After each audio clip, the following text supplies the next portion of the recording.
In business, there's no room for guesswork. Every shipment matters. Every deadline counts. When you're trying to keep operations running smoothly, the last thing you need is uncertainty. That's why reliability is at the core of USPS Ground Advantage. From the moment your package is first scanned in, it moves through a secure nationwide network, aiding in a timely and accurate delivery. You get near real-time tracking so you can keep up with your shipments. And with affordable upfront pricing, there are no hidden fees or surprise surcharges to throw off your cost sheets. It all adds up to predictable deliveries you can depend on. Because knowing your logistics are handled lets you focus on everything else: your customers, your team, and the future you're building. Visit USPS.com/Ground Advantage to start shipping with confidence. USPS, official shipping sponsor of the NHL. This year, experience the NHL playoffs your way. Want to watch a single? Do or Die Game 7, a full week of heavy-hitting back-and-forth series. Then check out Sling's 1, 3, and 7-day passes. Watch the chase for the cup on ESPN and TNT, starting as low as $4.99. No long-term contracts or overpaying. Just live hockey at home or when you want it. Sling lets you do that. Visit sling.com to learn more. This is VSiN, the sports betting network.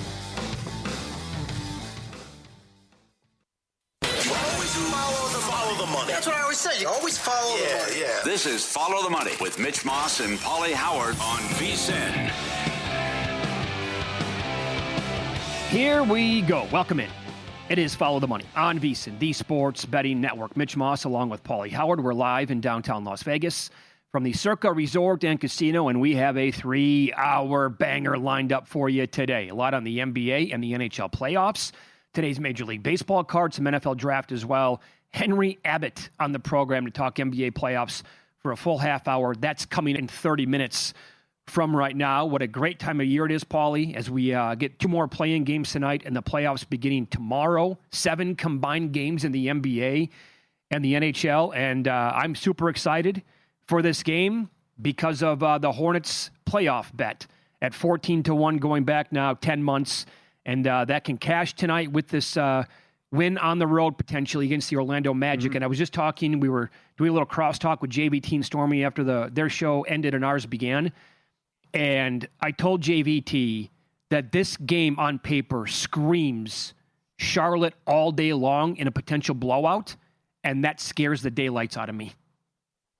Don't you think that that's the case? Well, you got one team playing great ball since January and another team a major disappointment who can't stand their coach and appears just wants to get the season over. Uh-huh. I also was thinking about this driving in.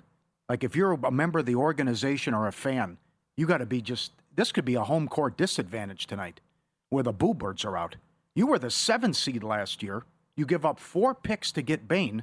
You're playing tonight just to get to the 8 and face Detroit and be in the 1-8. So everything went wrong this year.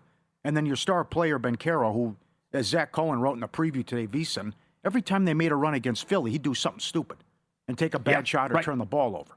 So they're only 500 this year against the East. We've been through all the numbers, how Charlotte has played since January and the Buzz City Killers. Couple of concerns. Number one, it looks too easy. Will LaMelo play hero ball? I can't have 2 for 16 from 3 and taking ill-advised shots and shoot. Miller needs to be a big focus. Kobe White saved their bacon in the last game. He's got to be a facilitator, and he's got to drive to the basket and cut out the ill-advised threes. Does Knipple step up after he was benched? And then Moose is questionable. And you got to have Diabate because they are number 2 in the league in offensive rebounding percentage. They had 25 second-chance points in the win against Miami. They got to have this guy, but he played hurt in that game. But the positive is they were awful and still won the game, and they're still here.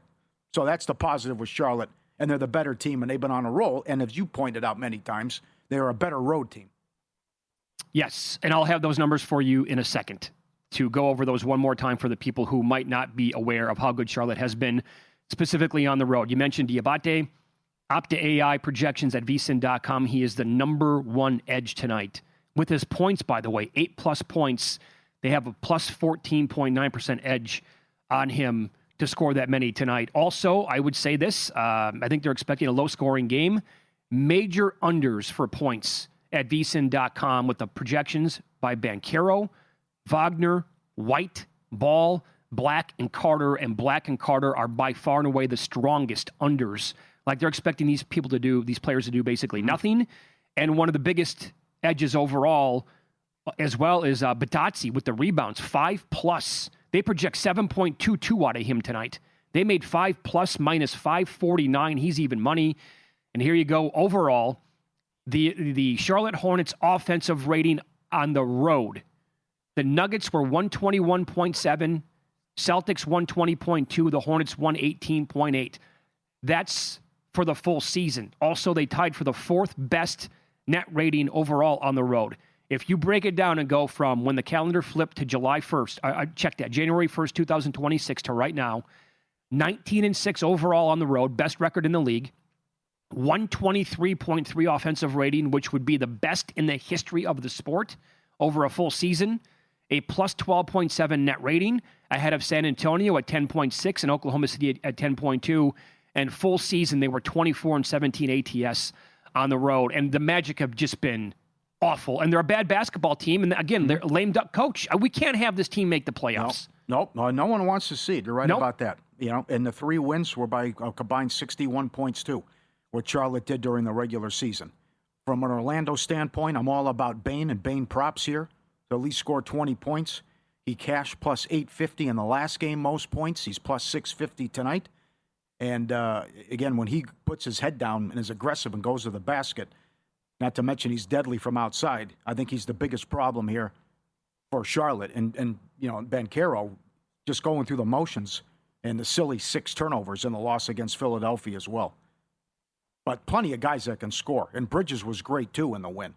So along this streak since January, when they've been so good, there's so many guys that can score, and they've been so potent with the net rating and the offense and the defense. But, again, it comes down to LaMelo for me.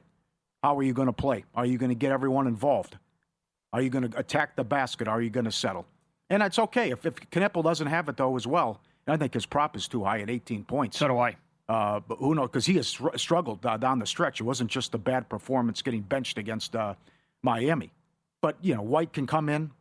Miller needs more shots. And several guys that can score. Bridges as well, as I mentioned how well he played. But to me, it's all about no hero ball. Trust your teammates here if you're LaMelo. Yeah, and I want to say that if Charlotte wins the game tonight, they could obviously make it pretty interesting against Detroit in that 1-8 matchup. I don't think so. Okay. Good luck to you, but if Orlando wins, it's maybe a 4-game sweep. Fair enough. The Pistons did bully ball them, but yeah, I will agree with that. Orlando has no shot. Did you see anything from game leader standpoint? Not in this one. No. Nothing. Okay. No. Yep. And they also William Hill and Caesars has both. Every game they have both teams to score in the first minute, like plus 160 in that range. Is that right? Different ball game compared to college. They did it for every March Madness game. That's right. But this is now interesting with the shorter shot clock. They offer a no on that? Crazy pace. I believe they do. Okay. Yes, I believe they do. Okay. But that's not bad. And I'll give them credit. The books are doing a great job. We'll get to it later with the creativity for all the props in the NBA playoffs. Yep.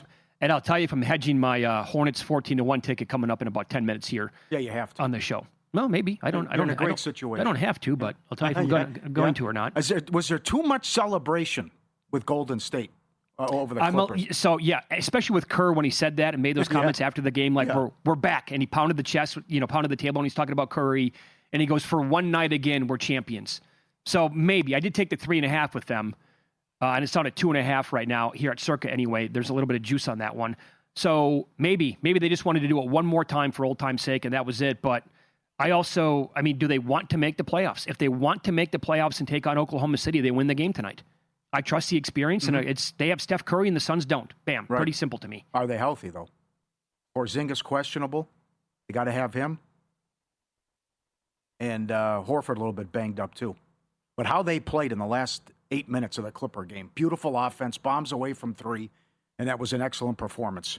But now with 3 guys on a minutes restriction, and the same thing with Phoenix. You got Williams and Grayson Allen questionable, too. Sure. And they got to have Grayson Allen.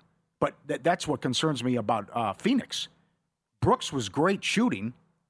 You get that game from Green, and you still lose. Yeah.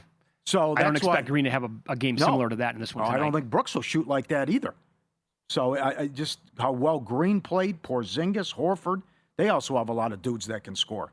And that's why I like Curry for most made threes in the game tonight.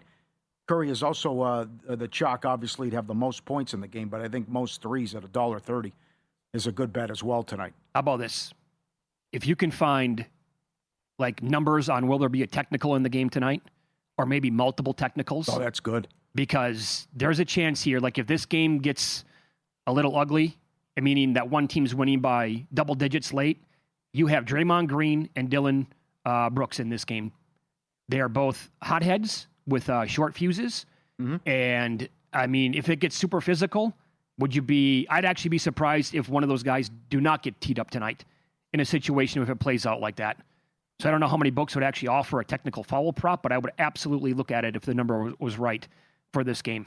I didn't take the plus 130 on the Golden State money line, but the 3.5, I had to take that. They played 4 games this year. The Dubs beat them the first time they played by 11. The Suns got them by a point. After that, they played 2 games in 3 days.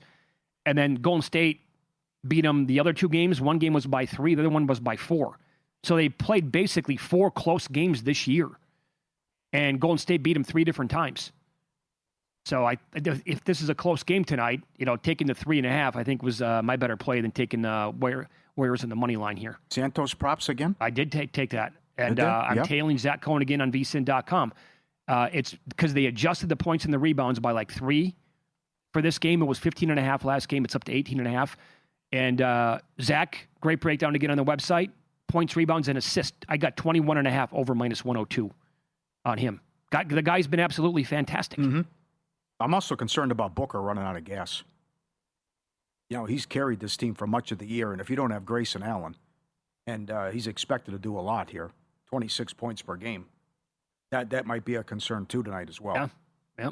But there's a great organization in what they've done, but they really celebrated hard in some of the comments after the win against the Clippers. I don't disagree with that. You're right. Got to do it again. Yep. By the way, I'm wearing the brand new from the store. Yes. The vsin.com store, the brand new vsin hoodie. Super comfortable, super warm. And you're probably asking right now, well, why are you wearing that today if you live in Las Vegas? It actually got down to like below 60 today. Very windy, cold, probably the last day of the year I can wear it. And if you want to check it out, you can go to vsin.com/store to check out the hoodie and all the other merchandise that we have available right now. I also put it up on my Instagram feed. Mitch Moss, very easy to find on Instagram. Quick video of it with the link up there as well if you want to go check that out. I have the long sleeve shirt on top of that and the hoodie. I'm actually kind of sweating right now. Sweating like Sean Miller. Not quite that bad, but by the end of the show, I might be. Win-lose coming up next. Paulie's going to recap a lot of the betting action from last night, and I'll tell you if I'm hedging this Hornets ticket at 14-1 to make the playoffs coming up.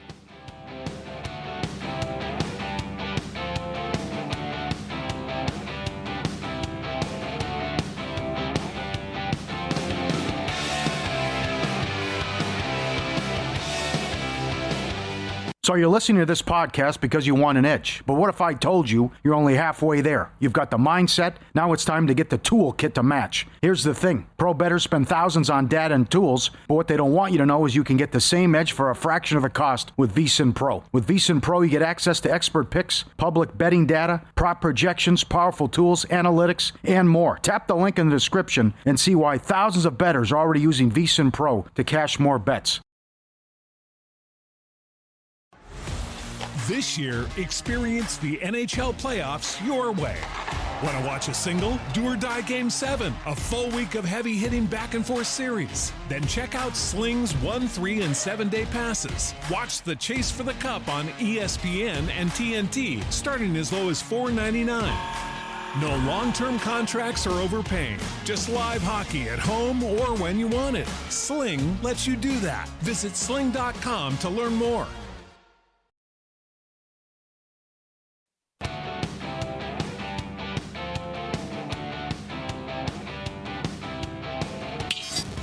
This is Follow the Money on VSiN.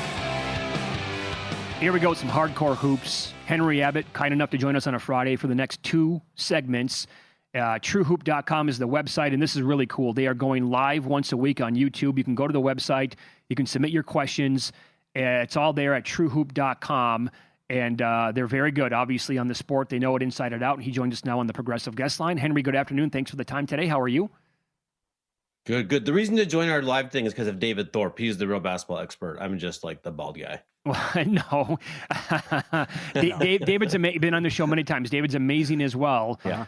Let's get your thoughts on the first play-in game tonight in the Eastern Conference. And we've heard, all the rumors, all the reports about how nasty it might be right now between the players and their head coach, Jamal Mosley, might not be back. You've heard everything. How ugly do you think it is in that locker room right now? I mean, the crux of what I've heard is that Paolo Banchero doesn't want to play for Jamal Mosley, which to me, I don't know exactly why. It's kind of sad, though, because just a year ago, they were such a great story. And Jamal Mosley was, the coach every team wanted. Yeah. Right. And I wonder if he will be again, assuming he loses his job. They should be way better. They have this weird problem of both their stars can't shoot, and they're not improving. Right. And so I don't know how it's going to work. Maybe it's a poorly constructed team.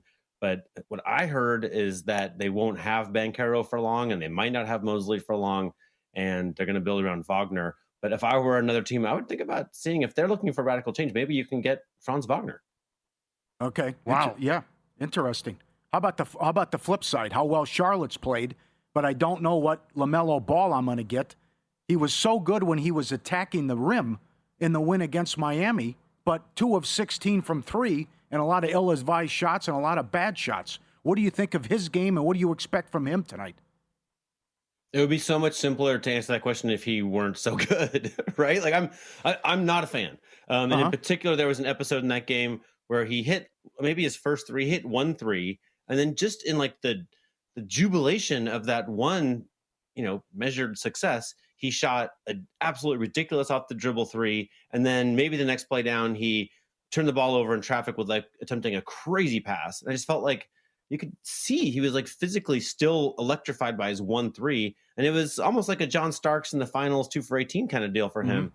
And so, David Thorpe made fun of him years ago for literally while playing defense in an NBA game, he did that thing where you pick up your shoe and wipe the sole of it to get the dust off, like while he was playing D. So it just seems like he has a major lack of focus, but that isn't to say you can't win with him, right? This year they've proved they can get him to lock in a lot more, and there have been players like him in the past who've done pretty well. So I'm so thankful not to be a fan of this team and trying to like warp my brain to convince myself that he's a winner.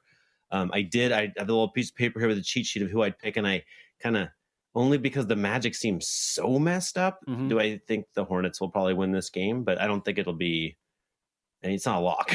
Yeah, no. I would defeat themselves easily. Yeah. I agree with that. Yeah. Do you think if the Hornets advance, because they have played so well now since January, they could actually give Detroit a series?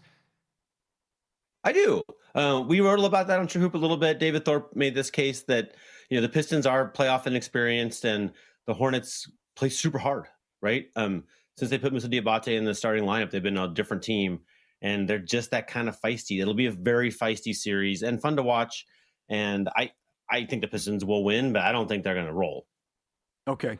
How about the Toronto and Cleveland? And a lot of pressure on Atkinson and also Mitchell. They acquire Harden. They've been 18th in defense since the trade. Can Toronto make it interesting? They've been 500 since December. There's something wrong with Toronto, too. I mean, I love Scotty Barnes so much, and I want him to win super well. And I love that Toronto collected all of these just dogged point of attack defenders. I feel like they have a good strategy there, but something's not working. I don't totally understand what it is. I think the Cavaliers are going to get kind of embarrassed with their high payroll at some point in these playoffs, but not this early. I think that they'll win this one. Okay, so bad matchup overall, you think, for Toronto going into it? Yeah, actually, well, look, again, I'm leaning on Thorpe here, but Harden's defense has been terrible in the advanced stats. Basically, Thorpe's take is that a guy that age, that experienced, who's really good post defender, he's like, I think he'll just see his best defense in the playoffs, which he just can't do all regular season. He's just too old and tired, but at his best, he's a pretty darn good defender, and maybe that makes the whole effect much better. Yeah. Joel Embiid has officially been ruled out for Game 1. What do you think the best case scenario is for him in this series against Boston? I mean, I don't know who to believe, but I heard he's not coming back at all. Oh, okay. Yeah, I don't know, but that was a few days ago. But he's got so many injuries.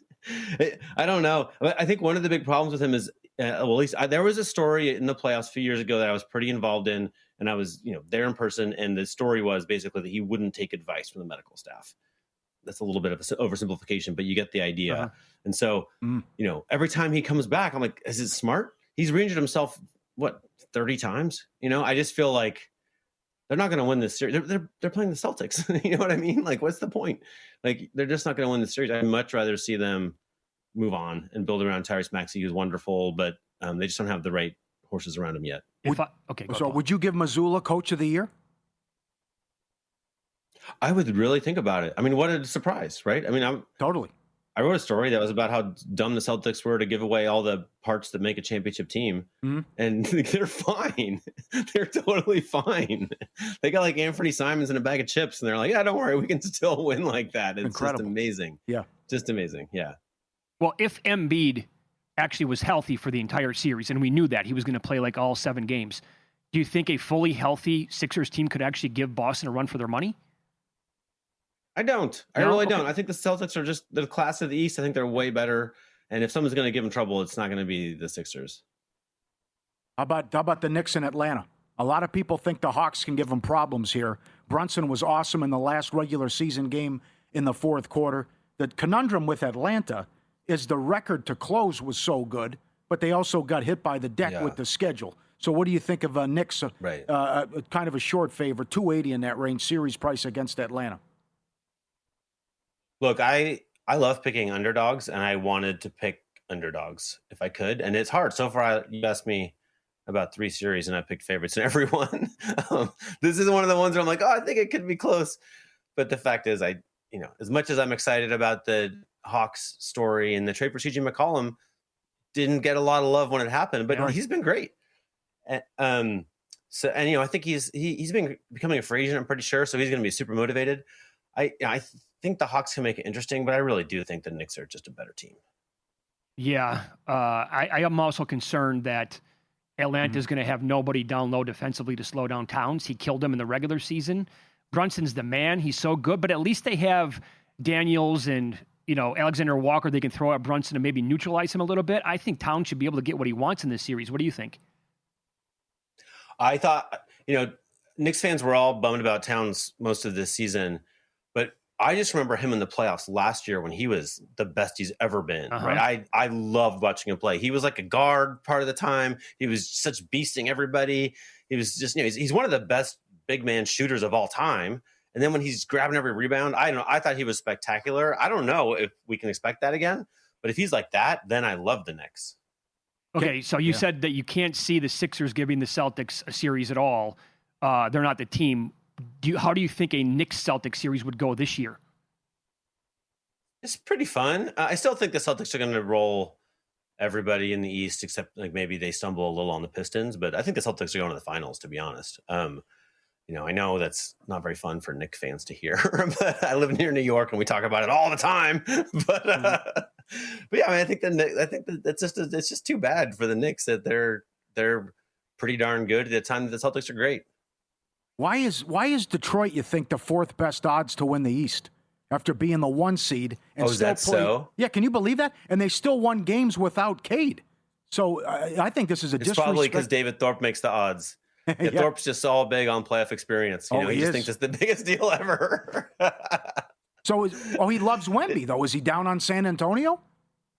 Because he of that is. reason? He gives San Antonio like a minuscule chance to win. Oh, my God. Which is amazing.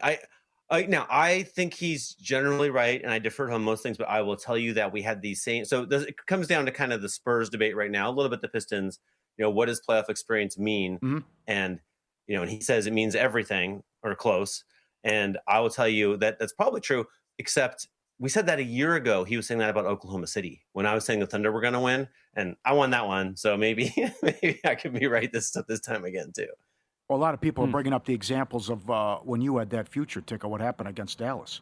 They were the 1 seed. Oh, Oklahoma they were the City, better yeah. team. That was Yeah. when P.J. Washington went out. Yeah, I got him in 6 games that year. Somehow, yes. Yeah. Yes. So it was 1 year too early in Oklahoma City when they were the 1 seed that season. So hang tight. We're talking NBA here. Henry Abbott is awesome. TrueHoop.com. And again, as a reminder, they're going live once a week on YouTube. You can go to the website, TrueHoop.com, submit some questions there. They'll answer them live on the air, and they're excellent at breaking down matchups, players, data, all of it. And we're going to continue with Henry Abbott coming up next. We'll get into the other playing game that we have tonight, Warriors and Suns. And we'll ask him why the Spurs elected not to try really to win on Sunday. So now they potentially get the Nuggets in the second round. Coming up on Follow the Money, it's VSiN, the Sports Betting Network.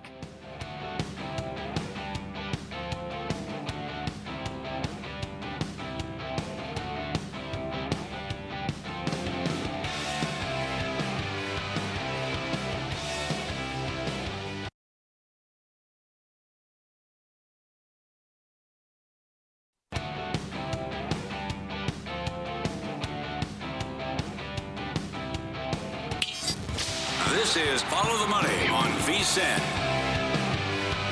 NFL draft time here, a week from last night. We're going to get round number 1. And everybody over at WalterFootball.com, they have been an awesome site to go to for several years. And right now we'll discuss it with Walter Cherepinsky. He is on the Progressive Guest Line. Walter, thanks for the time today. How are you? Good, guys. Can't wait to get into this draft conversation. It's hard to believe it's only 6 days from now. So thanks for having me on. I'd say for the first time that I can ever remember, it's actually sneaking up on us, which it doesn't. I don't. It's never happened to me before. But I will start here, and I love how you explain this in your write-up of your mock. Anyway, the latest one you released is you don't like predicting trades to happen in mock drafts unless you're very confident of a trade happening. Well, you have Dallas trading up to number 3 overall, so that you're obviously quite confident the Cowboys are going to be aggressive next week, huh? Yeah, it's twofold. I think Dallas wants to be aggressive. They're a team that lost Michael Parsons a year ago, and they need a defensive superstar to kind of match their offense. I mean, they added Quinn Williams, Rashawn Gary, but they still need a lot of help. And if they stay put at 12, I don't think they're guaranteed to get a good player who really matches a need. Maybe Mansour Delane gets there, but I did a mock draft last night live on my show, and Delane went 10. And when I got on the board with Dallas, like there was no one left. I'm like, okay, I guess they have to trade back. But I think they want to move up for either David Bailey or Alvaro Reese. If they go to 3, if they go to 6, I can see Sonny Styles there. But then, like I said, it's twofold. The other part of it is that Arizona really wants to trade down. Arizona, they drafted front 7 for a few times recently. They added Josh Sweat last offseason. They don't really need Bailey or Reese now. Obviously, if they're stuck there at 3, I think they take one of them, whoever doesn't go 2 to the Jets. But they need a right tackle so badly. They don't really have one on the roster. They have like a practice squad guy at right tackle, and they intend to draft Ty Simpson later. So they need to protect the quarterback, and there's no tackle worth taking a 3. They might as well move down. So I was told that Arizona wants to move down. They want to move down to 12 or so, and then take Francis Mauigoa or perhaps Spencer Fano. But Mauigoa was the main guy I was told. Okay. All right. So then the $64,000 question is, in our racket anyway, sports betting, Bailey and Reese have been flip-flopping as the favorite to go number 2 overall. Which player do you think is going to be available at number 3? It's such a tough question right now. It's so weird because they just canceled the top 30 visit. So initially I thought, okay, it means that if they wanted Reese, I would think they'd want to bring in Bailey to make sure they wouldn't want him. And if they already were decided on Bailey, they wouldn't bring him in. So to me, it makes sense that Bailey would go number 2 despite the canceled top 30 visit. But then I was reminded last night that the Jets haven't brought in the first round prospect they drafted the past 3 years. Like they didn't bring in Membu last year. They didn't bring in Fashanu the year before. So now I'm kind of like even second guessing myself, like, oh my God, like could they take Reese? Reese is the slight favorite. I still would go with Bailey. We don't have any info on this at the moment. I'm hoping that we get it over the weekend. Like I said, we tend to get a lot of information the weekend prior to the draft. So I'm really hoping we get an advantage there that we can bet. I did bet David Bailey a while ago when he was like plus 160 or plus 180. I can't remember what number I got him at, but he's plus 100 right now. And you know, if I had to choose this, I would still go with Bailey, but it really is like 50-50 for me. Does it make too much sense now that Arizona comes into the first round back end and takes Simpson with the Brissett news? He wants a new deal. Yeah, it makes a lot of sense. And if they move down from 3 to 12, they will also get 20 from Dallas. I think they could just take Ty Simpson at 20, so they wouldn't have to worry about the Jets. The Jets are the Jets are at 33. They wouldn't have to worry about the Jets leapfrogging them. They wouldn't have to worry about the Steelers at 21. They have to worry about the Rams moving back from 13 to take them in the late teens, early 20s. They could just take them at 20.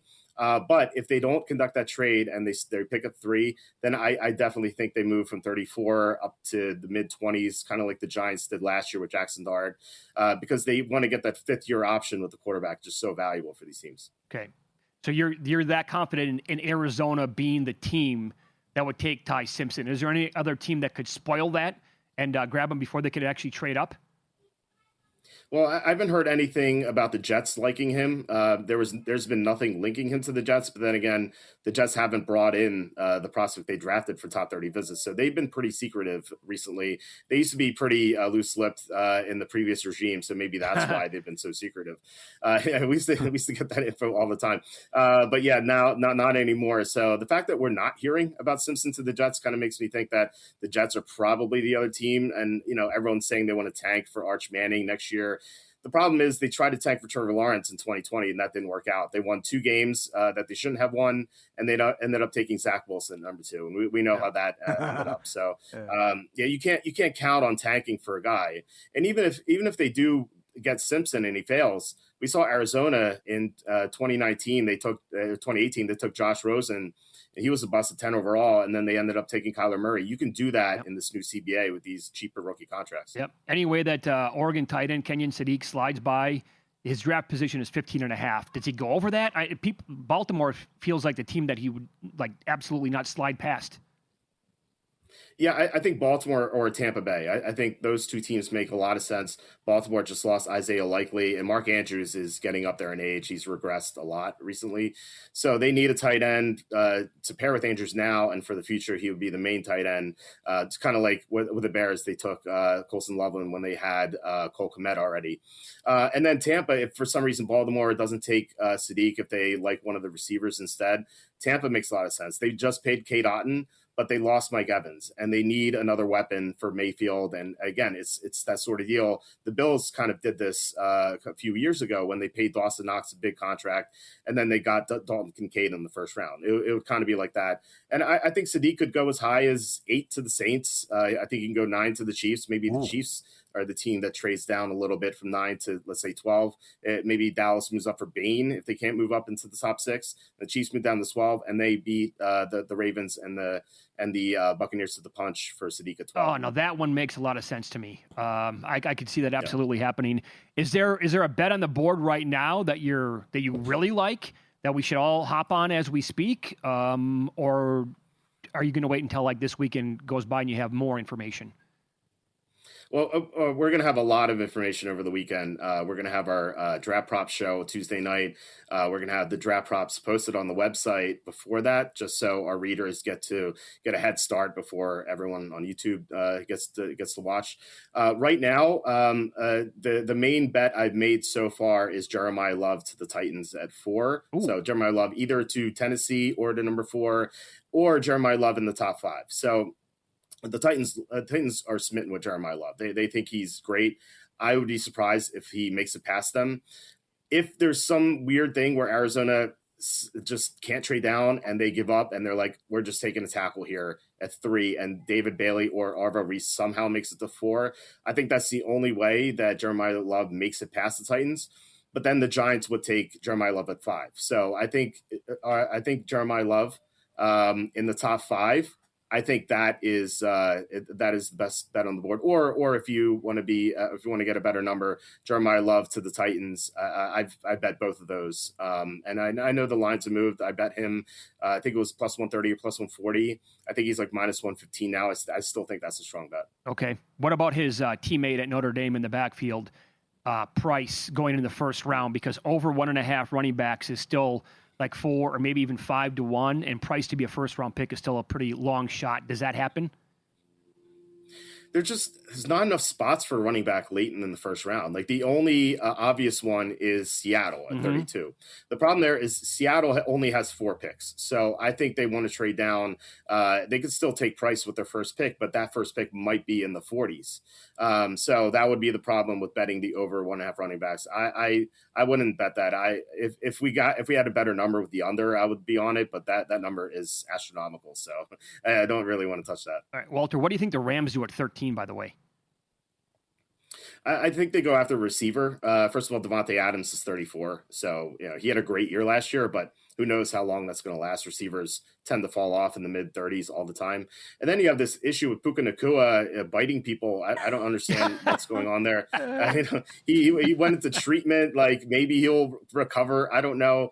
Suddenly, they can't rely on him. I love the Rams as a future for the Super Bowl. And suddenly, I'm worried about that because I bet them already. But so if they're somewhat worried about Puka, or Davante Adams is going to regress, I think receiver makes the most sense. Either Jordan Tyson or Mekhi Lemon, or they could take Kenny Sadiq too. They're another team that could take him. Yep.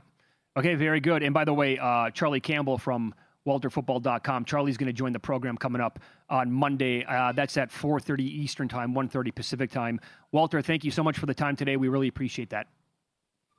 Thanks so much, guys. Thanks for having me on. Yeah, there you go. And the website again is WalterFootball.com, WalterFootball.com. And that was Walter Cherepinski with us here. And as he said, they'll post their favorite bets. They get a lot of information, and they do such a great job. I think Charlie has been like one of, if not the most accurate mockers going back like the last 10 years. I mean, they're very good at what they do with the website. Coming up next, more prop bets, first round of the playoffs. I promise I'm going to get to those bets that I like at 10-1 and 12-1 coming up on Follow the Money. It's VSiN, the Sports Betting Network.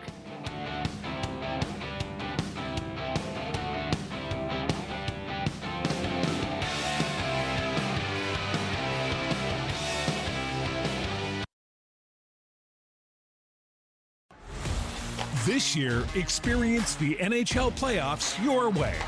Want to watch a single, do or die Game 7, a full week of heavy-hitting back-and-forth series? Then check out Sling's 1, 3, and 7-day passes. Watch the Chase for the Cup on ESPN and TNT, starting as low as $4.99. No long-term contracts or overpaying. Just live hockey at home or when you want it. Sling lets you do that. Visit sling.com to learn more. This is VSiN, the Sports Betting Network. Follow the money. That's what I always say. You always follow the money. Yeah. This is Follow the Money with Mitch Moss and Paulie Howard on VSiN.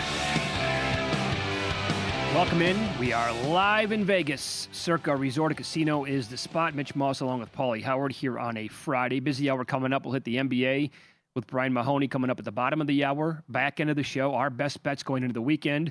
And right now, hardcore breakdowns coming up on the NHL in the first round of the playoffs. As longtime friend of the show, Dennis Bernstein joins the program on the Progressive Guest Line at Dennis TFP on X, thefourthperiod.com, Sirius XM NHL as well. Good afternoon, partner. How you been? Doing great. It must be that time of year. I get back to get to follow the money because of the Clark and Stanley Cup playoffs. Doing great. Can't wait for tomorrow to start. I'll be in Denver for Kings Avalanche games 1 and 2. Okay, very good. We'll hit the Western Conference coming up. I mean, I'm telling you, I'm looking at these series prices for the 1 and the 2 seeds in the Eastern Conference. They are not like overwhelming favorites at all. Hurricanes against the Senators. And the Sabres taking on the Bruins. Let's begin with Carolina taking on Ottawa here. A lot of people have made the case now for weeks on this show and this network, like Ottawa's absolutely live in the Eastern Conference. What do you think of that series? Yeah, they're live. They won't win the series, but they're live. They had a great run to the end here. Travis Green did a great job here. But I'm not going to overthink this, right? The Hurricanes at 113 points. The only advantage I see clear-cut for Ottawa is if Linus Ullmark plays the way he's been playing down the stretch. Then they have an advantage in that. Top to bottom, with respect to skaters, absolutely not. Carolina should win this relatively easy, but I get it. Like, once they go deep in the playoffs, you lose confidence in this team. But this early, I think these are low-scoring games, so I play the under early in, like, games 1 and 2. I like Carolina in 5 or 6 in this. But I get the sentiment for Ottawa because they've had a great run. Is it a low-scoring series? Yeah, I think so. Okay. Yep. I don't see a lot because Carolina, especially at home, Like, they smother you at home. Yeah. Before Patrick Waugh got fired, I think they outshot the Islanders. Great, the Islanders on the Senators. They outshot them 35-6 in one game in the third period. They just smother you, Paulie. So I think early in these series, I would play the under the first two games in Carolina, definitely, and then see how it lays up after that. If you had amnesia, and the whole world did, and we had no idea that Carolina had problems in the second and the third round of the playoffs, what would you think their ceiling would be this year? Stanley Cup, win the Stanley Cup. I picked them 2 seasons in a row, Mitch. Yeah, yep. They're well coached. They don't give up a lot defensively. Like, they're smart. They don't beat themselves. Think they have enough goaltending. The question is, do they have enough size down the middle? Logan Stankoven's their number 2 center. I think he's about 5'8", like 170. Is that going to get it done in the playoffs against bigger teams? I don't think so. I think it's good enough to beat Ottawa, but that's why the sentiment against this team, even though they've done nothing wrong, Mitch. They play well every season right there, but they can't get over the hump because either Tampa or Florida finds a way to be more on physicality than anything else. So Carolina and Tampa are loving the fact no Florida, right? Yes, everybody. All 16 teams are loving the fact there's no Florida. But I think it's 7 seasons in a row, Paulie. The team from Florida has been in the Stanley Cup final between Florida and Tampa. But yeah, it's a big miss, I think, just for the league that they're not in it. But certainly all the teams in the East are taking a big sigh of relief that the Florida Panthers are not in it. Okay, what should be a high-scoring, maybe a series that goes the distance? Penguins, Flyers? What say you? Yeah. Yeah, it's a rivalry series, so it's going to be at least. I'd play over 5.5 games. It's probably going to go 6 or 7. I do like the Flyers here because they came with a run too. I think they were 17-7-1 the last 25 games. I had them done, like with LA. Yeah. I had LA done 2-3 weeks ago. Like, they came in on a rush. They're getting goaltending from Dan Vladar. They're getting key scoring from guys like Zegras and Owen Tippett. And that building is impossible. Like, when that team is going well, the fans in Philly, Paulie, they're making it a madhouse again down there in Philly. So I like this. And if you like the quicker, younger team, you're going to go with the Flyers. It's not a huge upset. If you like the more veteran presence and guys that have been there much, much often, much more than Florida, than Philadelphia, then you go with the Pittsburgh Penguins. But I do like the Flyers here. I think there's going to be a couple of upsets by lower seeds in the first round. Okay, well, that would be first one then. And game-by-game basis here between the Flyers and the Penguins. And we've talked about this again with several people this week leading into the playoffs. Pittsburgh's been on this amazing run, scoring goals for fun, 17-2-1 over last 20 games. How do you think this goes in the series against Pittsburgh on a game-by-game, against Philly on a game-by-game basis? I think these games go over. I don't see anybody stopping each other. And look at you got Stuart Skinner in it for the Penguins, and you got Dan Vladar, who's done a great job. But there's no stoppers on defense here. This is going to be the team who's probably going to win the power play war. Will probably win this series. But yeah, definitely going over in these games because these aren't stopper teams. These are teams that play with pace and they play with scoring. So again, I think they've been more entertaining games, but definitely over the goal totals early in the series. Player props, high scoring Tampa Bay, Montreal. Yes. This looks like a 6 or 7 game series. The big X factor here, Paulie, is what's going on with Victor Hedman. There's no update right now. He's been away from the team for personal reasons. They said it was temporary. You would think he would come back for the playoffs. John Cooper didn't give an update, maybe the next day or so that might turn it. But I'm playing overs in this game. I'm playing star props, like Nikita Kucherov. Whatever the prop is on points, play over. Cole Caulfield, anytime goal. Nick Suzuki, anytime point. These have been the star players. So I don't love this series because I think it's the tightest of all, especially if Hedman comes back. But I'm playing overs in this game because I think there'll be offense. And certainly I love the star props in the series as well. I think that's where you should lean as opposed to betting the series or individual games. So Caulfield right now, game 1 to score at DraftKings is plus 125. That's a good enough number for you to hop on board? He scored 50 goals, for sure. And I think he had like 12 or 13 game-winning goals. So, yeah, I love what Caulfield's done. And he's done it down the stretch, Mitch. And it's hard to do. When everybody wants you to score 50 goals in Montreal, there's a lot of pressure on you, even though the team's doing well. So I love what Caulfield's done and certainly love what Nick Suzuki's done. He might be on some people's heart ballots, as a matter of fact, for Montreal. Are you going to rain on my parade here? The 14-year playoff drought is over. Buffalo kicking ass and taking names, but only $1.60. $1.70 against Boston. Are you going to tell me Boston can pull the upset? Absolutely. They beat him 3 out of 4 in the regular season. Swayman's back to the form that he was a couple of seasons ago. They're the more experienced team. All the pressure season. Paulie, what happens if Buffalo's game 1 at home? Yeah. With all the momentum. It's been a great story. I get it. They're a talented team. Is it a great team that's ready to win in the playoffs? I don't know. Ask Tampa Bay back in 2019 when they lost to Columbus in 5. So I like the Bruins. I think they're the most live dog, to be honest with you. I like this because all the pressure's on Buffalo. Now you got to make it a great season as opposed to a great story.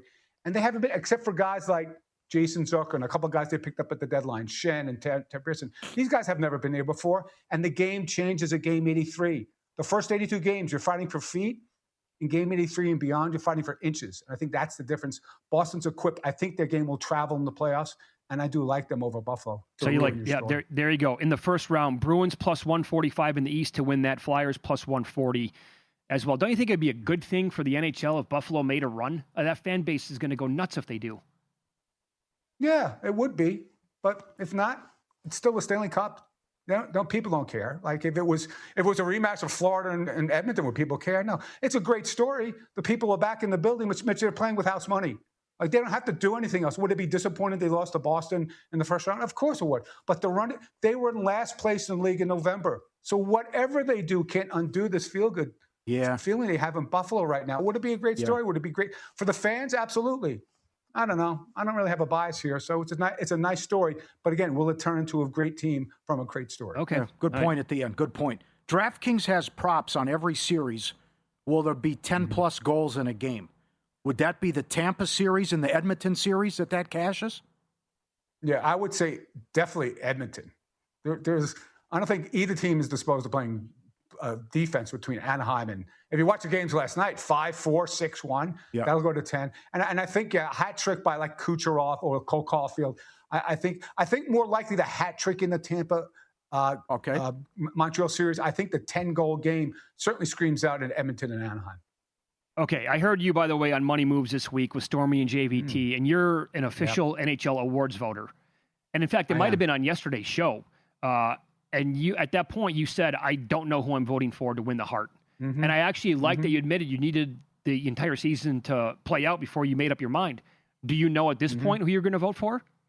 Yeah, I cast my ballot last night after all the games were over, and I'm proud that you watch other shows on the network, Mitch. That's good for you. Okay, let me give you two stats.